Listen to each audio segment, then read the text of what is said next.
This is Coffee with God, and I am Father Jose. Let us begin this day with the Word of God and a short reflection.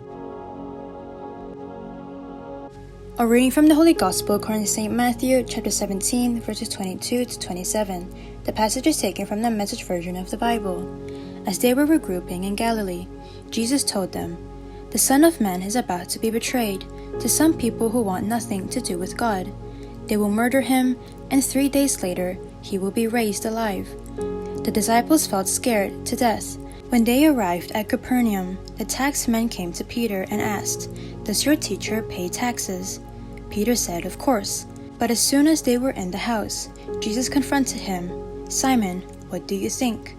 When a king levies taxes, who pays, his children or his subjects?" He answered, "His subjects." Jesus said, "Then the children get off free, right?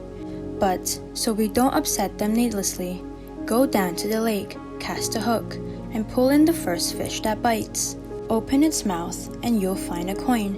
Take it and give it to the taxman. It will be enough for both of us."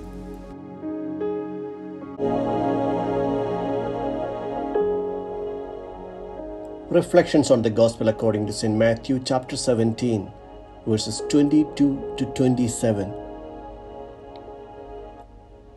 The house in Capernaum that Jesus goes in could be the house of Peter, which symbolizes the church or the Christian community. In this house of the disciples, Jesus reminds them that they are the children of God. Children enjoy the privileges of the household. This is the theme of the Gospel today. The Gospel begins with the prediction of Jesus' suffering and death. The Son of Man will be handed over to the powers of others. The word delivered or handed over is used right through the Gospel and is applied to John the Baptist, Jesus, and the disciples. Then we could raise a question: who does this handing over? Is it the devil or Judas the betrayer? Get ready to be surprised. It is the action of God Himself. It is a continuation of God's action of becoming human. He delivers Himself to the powers of others, just as He chose to take the human form and live among us. The one who delivered Him to the powers of others would also raise Him from the dead.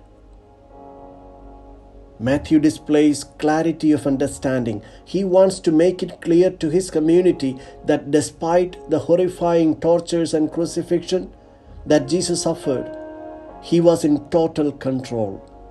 He knew it well beforehand, with full knowledge walked into His passion and death.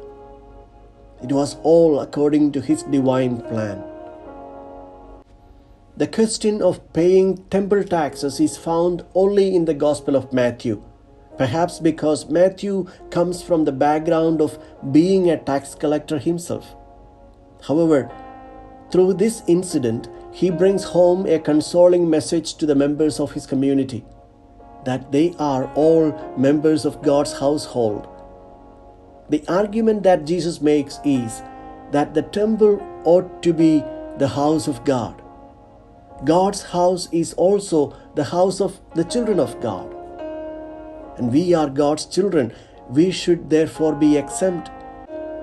This passage seems to reflect a dilemma of the early church. Should the Jewish Christians continue to pay the temple tax? Or should Christians in general have to pay tax to a pagan government, especially one whose emperor claims to be himself a god? Jesus had answered that question on another occasion. Give to the emperor what belongs to the emperor, and to God what belongs to God. As we appreciate the identity of Jesus as the Son of God, we should also appreciate our own. We are the living temples of God, more precious to God than any church buildings. His life and love are within each of us, because we are His children.